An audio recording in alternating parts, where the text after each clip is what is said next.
Dear students, I hope आप सब लोग बहुत अच्छे से होंगे।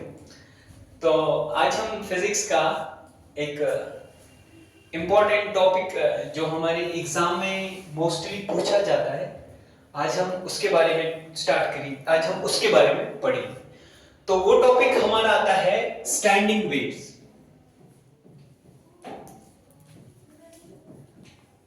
Standing waves standing waves wave motion में एक ऐसा टॉपिक है जो हमारे बोर्ड एग्जाम्स में ऐसा करके भी पूछा जाता है, स्टेशनरी वेव्स। असल में स्टैंडिंग वेव्स या स्टेशनरी वेव्स जब आपसे सवाल पूछा जाएगा तो आप ये नहीं समझना कि जो वेव मोशन की डेफिनेशन है वो स्टैंडिंग वेव पे सेटिस्फाई नहीं होती। क्यों नहीं होती? हम जब वेव मोशन की डेफिनेशन बोलते हैं, हम कहते हैं wave motion is the transfer of energy by the disturbance of medium. या हम ऐसा कहते हैं कि वेव मोशन में एनर्जी चलती है। जब एनर्जी चलती है तो वो किसको डिस्टर्ब करती है? मीडियम को डिस्टर्ब करती है। किसको डिस्टर्ब करती है? मीडियम। या हम वेव मोशन में ऐसा भी बोल सकते हैं, it is the transfer of moment. हमने ऐसा लिखा, लेकिन स्टैंडिंग वेव्स में एनर्जी की ट्रांसफर नहीं होती, लेकिन फिर भी हम इसे क्या कहते हैं? वेव्स। तो आगे जाके हम ये समझेंगे कि हम इसको स्टैंडिंग वेव्स क्यों बोलते हैं। फिलहाल हम शुरू करने जा रहे हैं स्टैंडिंग वेव्स। तो स्टैंडिंग वेव्स की फॉर्मेशन कैसे होती है? जब हमारे पास दो वेव्स, जब हमारे पास, हम कहेंगे, हम प्लेन प्रोग्रेसिव वेव की बात करेंगे, हम कहेंगे अगर हमारे पास दो प्लेन प्रोग्रेसिव वेव्स हैं, उनकी वेवलेंथ सेम है, या हम कहेंगे वेवलेंथ, हम कहेंगे उनकी फ्रीक्वेंसी सेम है, उनका एम्पलीट्यूड सेम है, but travelling in A same medium but opposite in direction. क्या लिखूंगा मैं? बोलो। When two waves of same frequency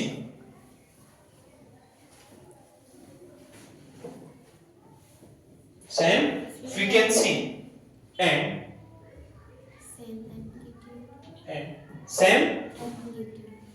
same amplitude, या हम इक्वल भी लिख सकते हैं। इन दोनों की फ्रीक्वेंसी और एम्पलीट्यूड क्या होता है? Same frequency and same amplitude, travelling in same medium, travelling in same medium,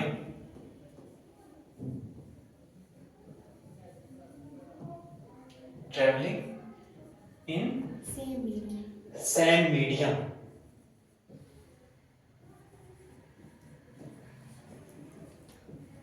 but in opposite directions. But opposite in direction. Superimposes each other. Superimposes each other. हमने क्या लिखा? when two waves of same frequency and same amplitude traveling in same medium but opposite in direction.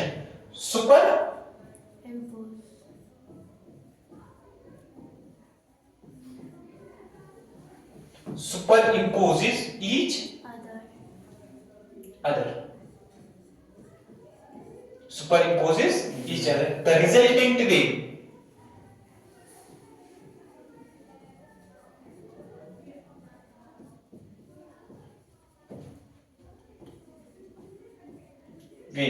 which is formed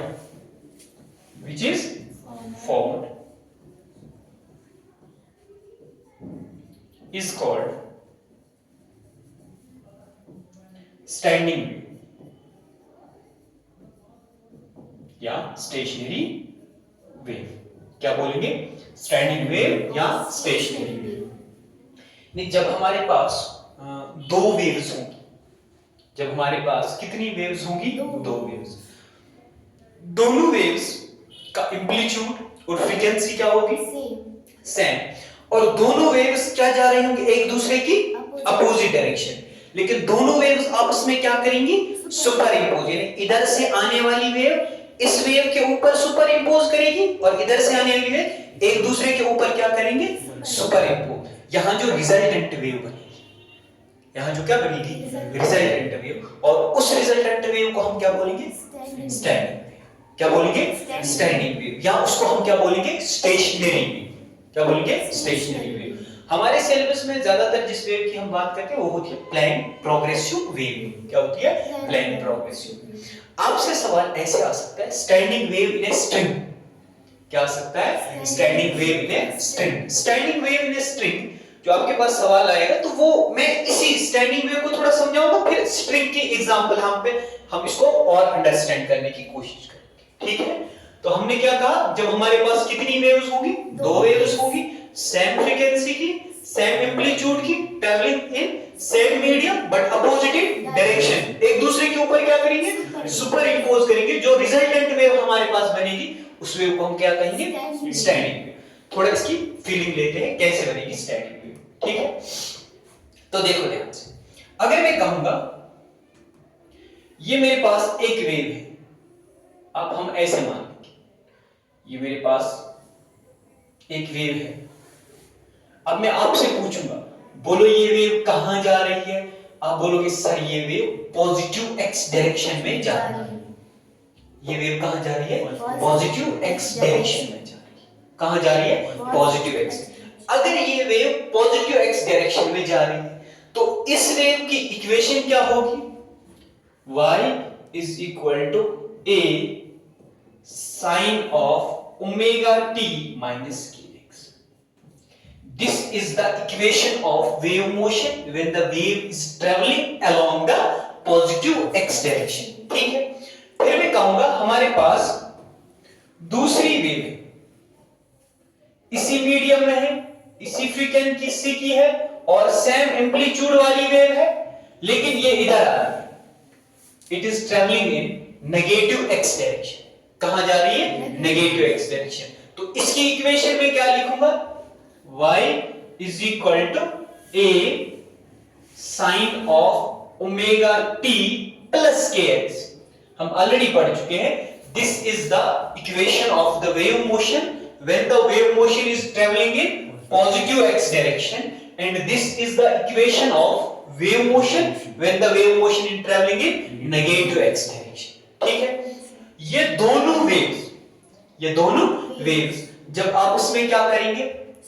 super impose. ये दोनों waves जब आपस में क्या करेंगे? Super impose. तो यहां जो हमारे पास रिजल्टेंट वेव बनेगी, यहां जो हमारे पास क्या बनेगी? रिजल्टेंट वेव, वो कुछ ऐसे बनेगी। ये वेव किस पे सुपर इंपोज करेगी? इस वेव पे। यानी ये वेव अगर मैं इसका नाम दूं, let it be first wave, it be second wave. First wave किस पे सुपर इंपोज करेगी? सेकंड वेव पे। यहां जो रिजल्टेंट वेव बनेगी, यहां जो क्या बनेगी? Resultant wave. तो रिजल्टेंट वेव की फॉर्मेशन कुछ ऐसे होगी, ध्यान से देखो। रिजल्टेंट वेव की फॉर्मेशन कुछ ऐसे होगी। ये पॉजिटिव एक्स डायरेक्शन में जाने वाली वेव है ना? तो दूसरी वेव कुछ ऐसे बनेगी। जो आपके पास स्टैंडिंग वेव बनी, जो आपके पास क्या बनेगी? Standing wave. उस स्टैंडिंग वेव की फॉर्मेशन कुछ ऐसे होगी। स्टैंडिंग वेव की फॉर्मेशन कुछ ऐसे होगी। इसी स्टैंडिंग वेव को हम समझेंगे standing waves on A string. Standing waves on a string. ठीक है ना? तो हम कैसे समझेंगे इसको? Standing waves on a string हम एक स्ट्रिंग की हेल्प से समझेंगे। किसकी हेल्प से समझेंगे? स्ट्रिंग की। तो मैं हेडिंग लगाऊंगा, आपके एग्जाम में ऐसे ही आएगा, स्टैंडिंग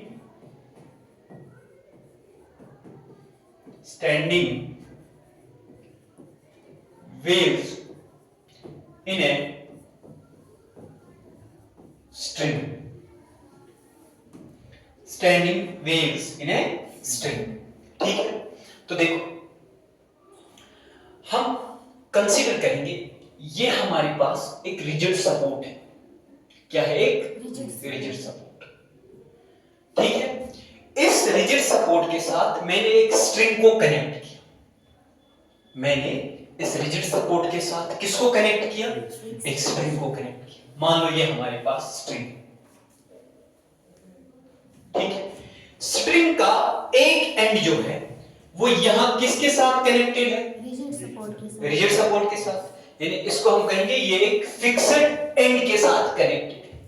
किसके साथ कनेक्टेड है? फिक्स्ड एंड के साथ। इधर से ये जो स्ट्रिंग है ये मेरे हाथ में, इधर से स्ट्रिंग किसके हाथ में? मेरे हाथ में। तो मैं इस स्ट्रिंग को कुछ ऐसे करूंगा।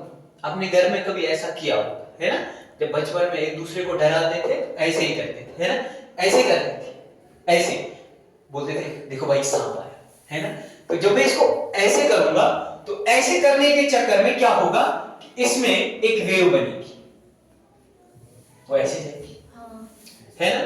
तो मेरा हाथ जो है यहां पे, मेरे हाथ को आप कंसीडर कर सकते हो फ्री एंड। मेरे हाथ को क्या कंसीडर कर सकते हो आप? Free and. और यहां से किससे कनेक्टेड है? फिक्स्ड एंड के साथ। तो वेव कहां से कहां गई? वेव फ्री एंड से फिक्स्ड एंड की ओर गई। वेव कहां गई? फ्री एंड से फिक्स्ड एंड की ओर। ठीक है, अब ऐसे ही यहां मैं इसी से आपको एक स्टैंडिंग वेव समझाऊंगा, लेकिन एग्जांपल के तौर पे थोड़ा कॉन्सेप्ट को अच्छे करने से हम और एक, ये मान लीजिए हमारे पास, ये हमारे पास एक स्टैंड है, इसके साथ मैंने एक रिंग को लगा दिया।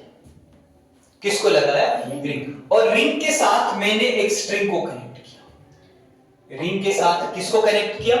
एक स्ट्रिंग को। अब अगर मैं यहां पे ऐसे स्ट्रिंग को ऐसे करूं, ऐसे हिलाऊं, तो क्या होगा?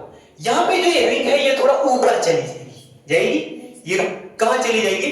अगर मैंने यहां से ऐसे वेव को भेजा, है ना, ये कहां जाएगी? ऊपर जाएगी। ऊपर जाके फिर क्या आएगी? अभी यहां पर भी मैंने अपने हाथ से पकड़ा था, यहां पे भी किससे पकड़ा है? हाथ से। लेकिन बात अलग अलग है। बात क्या है? अलग अलग। देखो अलग बात क्या है, यहां वेव ने मेरा हाथ क्या माना? हमने यहां पे फ्री एंड। क्या माना? Free and. Wave free and से कहां चली गई? फिक्स्ड। वेव कहां चली गई? फ्री एंड से फिक्स्ड एंड। अभी मैं बताऊंगा फ्री एंड में, फिक्स्ड एंड में यहां पे रिफ्लेक्ट होगी, इसको हम बोलेंगे इंसिडेंट वेव। क्या बोलेंगे? Incident wave. वापस जो यहां से वेव आई उसको बोलेंगे रिफ्लेक्टेड वेव। क्या बोलेंगे? इंसिडेंट वेव और रिफ्लेक्टेड वेव आपस में क्या करेंगे? Super impose. इंसिडेंट वेव और रिफ्लेक्टेड वेव आपस में क्या करेंगे? Super impose. क्या करेंगे? Super impose. तो नई वेव जो बनेगी उसी वेव को हम बोलेंगे स्टैंडिंग।